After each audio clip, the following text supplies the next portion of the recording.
दादासाहेब शिक्षण प्रसारक मंडळ लातूर द्वारा आयोजित राजमाता जिजाऊ जयंतीच्या निमित्तानं आज मा जिजाऊ रत्न पुरस्काराचं या ठिकाणी वितरण होतं. या खास आजच्या कार्यक्रमाचे अध्यक्षही बाहेर आलेले, प्रमुख पाहुणेही बाहेर आले,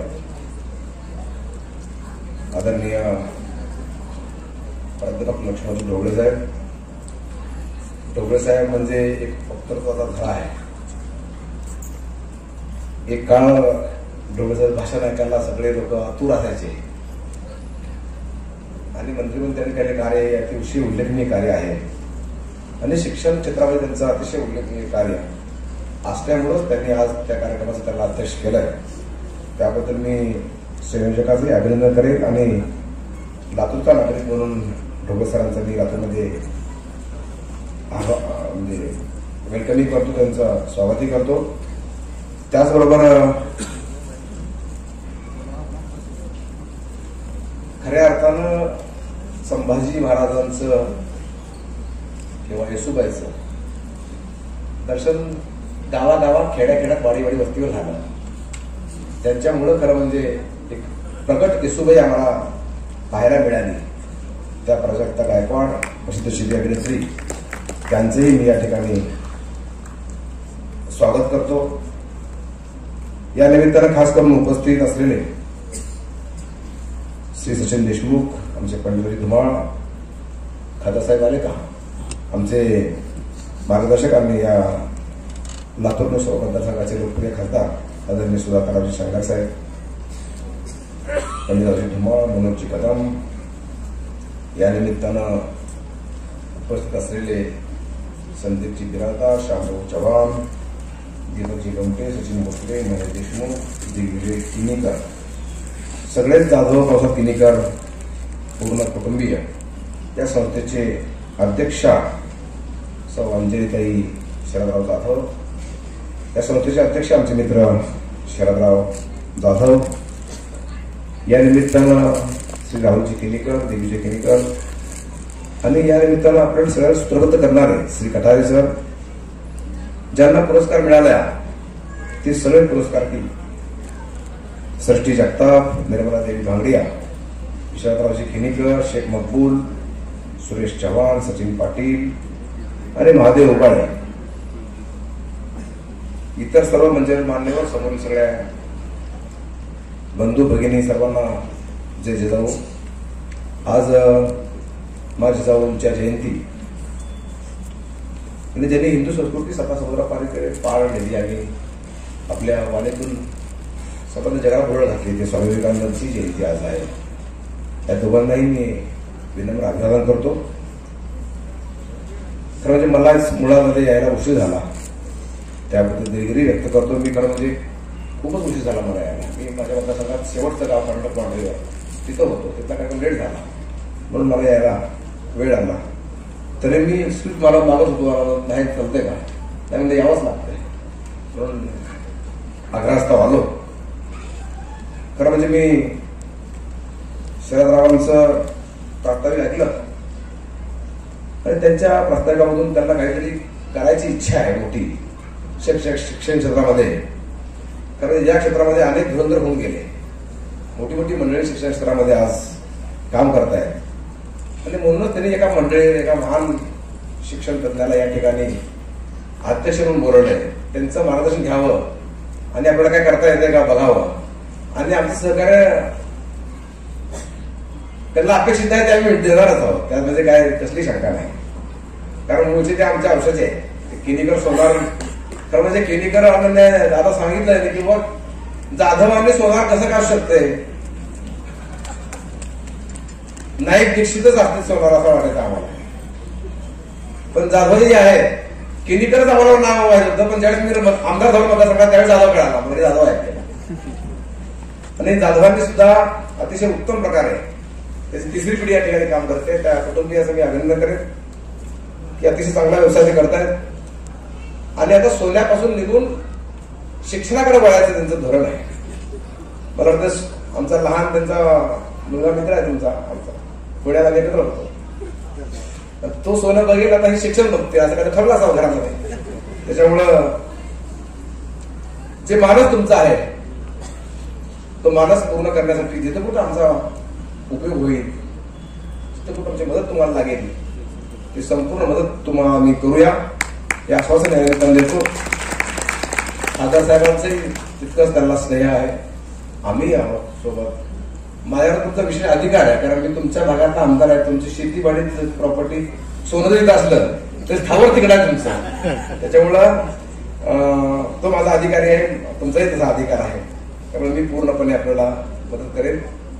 पण आज जो दिवस निवडला त्यांनी आणि जो पहिला पुरस्कार आहे पहिला त्याला प्रकार कमा आणि यापूर्वी यानंतर सुद्धा दरवर्षी देईल त्याचा मानस आहे करायचा आणि माझ्या जाऊच्या जयंतीच्या दिवशी ते करणार आहेत. पण ज्यांनी त्यांचे तरी पुरस्काराची निवड केलेली आहे कारण म्हणजे आमची सृष्टी जगतापर्यंत जागतिक रेकॉर्ड केलेला आहे. तिच्या कार्यक्रमाला मी पहिल्याही होतो, नंतरच्याही कार्यक्रमाला होतो आणि शेवटच्या दिवशी सुद्धा ज्यावेळेस रेकॉर्ड झाला त्या दिवशी पण तिला आदल्या दिवशी घेऊन गेलो होतो कारण त्याच्या मला बाहेर कार्यक्रम होता. पण त्या मुलीचं कौतुक करायचं कधी आणि विशेषतः ती मुलगी माझ्याकडलीच आहे, रत्नामध्ये एक रत्न माझ्याकडला आहे, त्याचाही मला अभिमान आहे. आणि आनंद सुद्धा आहे की आज आमची मंडळी आज जगाच्या नकाशावर ते जाऊ पाहत आहेत आणि त्या प्राजक्तांच्या तुझ्या परिचयामुळे ते तुला कुठे ना कुठे टीव्हीवर शांत देतील. आता मला संधी आहे, मला वाटतं 27 तास नॉनस्टॉप डान्स म्हणजे काही जोक नाही, एक अलौकिक काम या सृष्टीने केलंय. निर्मला देवीचंही मी अभिनंदन करण्यात की त्यांनी हिंदू धर्माचं जे कार्य जे आम्ही समोर ते पाठ्यक्रम करतात लिखित स्वरूपात घरोघरात पोहोचवलं, त्यांचंही कौतुक करेल, अभिनंदन करेल. ईश्वराची केली केल्यानंतर आपण ओळखतो सगळेजण. मकबूल तर ऑलराऊंडर युनिव्हर्सिटी सोल्जर आहे मकबूल लांडेकर, ते प्रत्येकाला आपले वाटतात. त्याच्यामुळे ते सगळ्याचेच आहेत. त्याचा माझा फार जुना परिचय आहे. सुरेश राव आहेत, सचिन राव आहेत, महेश उबाळे सारख्या तरुण जो हॉटेल व्यवसायातून स्वतःचा पुढे आला. एक वेटर होते बरोबर आहे ना, वेटर असताना सुद्धा ते सुद्धा हॉटेल टाकायचे जसा बदलली आणि त्या व्यवसायात उतरले. हे सगळ्यांचं मी मनपूर्वक अभिनंदन करेन. आणि मा जिजाऊंच्या नावाने तुम्हाला जो पुरस्कार मिळाला आहे त्या पुरस्कारांचं मुळे आणखी तुमची ताकद वाढेल, तुम्हाला प्रेरणा मिळेल, मा जिजाऊंचा आशीर्वाद मिळेल. कारण मा जिजाऊ म्हणजे साक्षात तुळजाभवानीचं रूप घेऊन माणसाच्या रूपामध्ये आलेल्या अवतरलेल्या मा जिजाऊ आहेत. म्हणजे मा जिजाऊंच्या बाबतीमध्ये तर कितीही बोललं तर त्याच्या मोठे मोठे वक्ते डोबळे साहेब वक्ते आहेत, अध्यक्ष तुम्ही वक्ता केला त्यामुळे आपण त्याला बोलणार नाही, त्यांचं ऐकूया आपण. पण मा जिजाऊंच्या बाबतीमध्ये आपण सगळे जे जिजाऊ म्हणतो इतकं पण थांबू नये किंवा थांबणार असणं ते स्वाभाविक नाहीये. पण मा जिजाऊंच्या बाबतीमध्ये विचार करत असताना आजच्या माताने मा जिजाऊंच्या केवळ 1% जरी चांगलं काय करण्याचा प्रयत्न केला तरी मुलं चांगली निघतील आणि चांगलं संस्कारित निघतील. आता मी संस्कारित नाही म्हणत नाही, तर मा जिजाऊंनी जे स्वप्न पाहिलं ते पुढे आईने स्वप्न नाही पाहिलं. आजची आई ज्यावेळेस उरामध्ये आपल्या मुलाला बाळगते त्यावेळेस स्वप्न काय पाहते, माझा मुलगा डॉक्टर व्हावा, माझा मुलगा इंजिनियर व्हावा, माझा मुलगा हा व्हावा, माझा मुलगा तो व्हावा. पण कुठलीच आई म्हणत ती माझा मुलगा शूर या व्हावा आणि लेफ्टनंट कर्नल व्हावा आणि बाकी भारत पाकिस्तान चीनमध्ये लढावा म्हणत नाही. पण मा जिजाऊंनी जे बाकीचे आई स्वप्न पाहतात ते स्वप्न नाही पाहिलं. मा जिजाऊंनी स्वप्न काय पाहिलं, माझा मुलगा ज्यावेळेस जन्माला येईल तो मुलगा 700 वर्षाची जी जुलमी राजवट आहे उलटून टाकेल. असे 2च व्यक्ती या पृथ्वीवर आहेत की जन्माच्या पहिलं पुढे काय करायचं आहे हे त्यांना जन्माच्या अगोदर माहित होतं. जे म्हणजे शिवबा, दुसरा अभिमन्यू म्हणजे मी नाही तो अभिमन्यू महाभारतात. या दोघांनाच माहित होतं जन्मानंतर काय करायचं आहे. म्हणून अभिमन्यूचं काम केलं असेल. तर शिवबांनी मात्र माझ्या जिजाऊंनी शिवबा घडवला. म्हणून आमच्या जिजाऊच्या लेकींना आपण आज सन्मानित केलंय. अनेक जिजाऊच्या लेकी माझ्या इथं आल्या. त्यांनी आपला सुद्धा म्हणून आता काय होतं आजकाल ते पाहतो ना. मी माझ्या पत्नीशी भांडलो त्या दिवशी, माझ्या मुलाने आमच्या मित्राचे भांडण त्याच्या माझ्या मुलाच्या मित्राचे आणि कुठे भांडण झाले कॉलेज लाईफमध्ये. आणि मग ते भांडणं हा साहजिकच आहे, हा छत्रपती पडला भांडणामध्ये आणि झाले काय भांडणं वाटायचे कुठे मारामाऱ्या व्हायची झाल्या आणि मग ते घराकडे भांडण झालं. मग मी ज्यावेळेस रात्री आलो त्यावेळेस आमची बायको माझ्या मुलावर चिडचिड होती की असं केला तसं केला आपल्याला झालंय काय पूर्ण माहिती घेतली. मी त्या मुलाला शाबासकी दिली, बोललं बरोबर नाही, चुकीचं नाही, तू बरोबरच केलास. अरे मित्राबरोबर भांडत नाही पडत, तू कोणावर भांडत पडायचं. शिवबानेचे मावळे गोळा करूनच साम्राज्य उभा केलं. म्हणून मी आमच्या इथलेल्या बसलेल्या आईवडिलांना सांगतो की तुमच्या पोराला कोण मारत असताना त्याच्या मित्रांना जावं तुमची अशी अपेक्षा असते, पण त्याच्या मित्राला काय होत असताना तुमच्या पोराने बघत राहावं अशी अपेक्षा तुमची आहे का? मग शिवबा कसा घडेल? मग मर्दानगी कशी येईल? पुरुषात कसा जागा होईल? अरे आपण आपल्या आई वडिलाचं, आपल्या बहिणीचं, आईचं, मातेचं रक्षण नाही करू शकू तर आपण काय शिवबा शिकला? म्हणून आपल्या मुलांना शिकत असताना ठीक आहे, चुकीचं होऊ नये हे सांगणं ठीक आहे, पण चुकीचं होत असेल तर बघत बसू नये हेही शिकवलं पाहिजे. ती खरी जिजाऊ मा असं मी या निमित्तानं म्हणेन. खूप काय बोलायचं काय या निमित्तानं साक्षात येशूबाई या ठिकाणी आल्यानंतर संभाजीराजांनाही मी अभिवादन करतो, शिवबालाही मी या निमित्तानं अभिवादन करतो.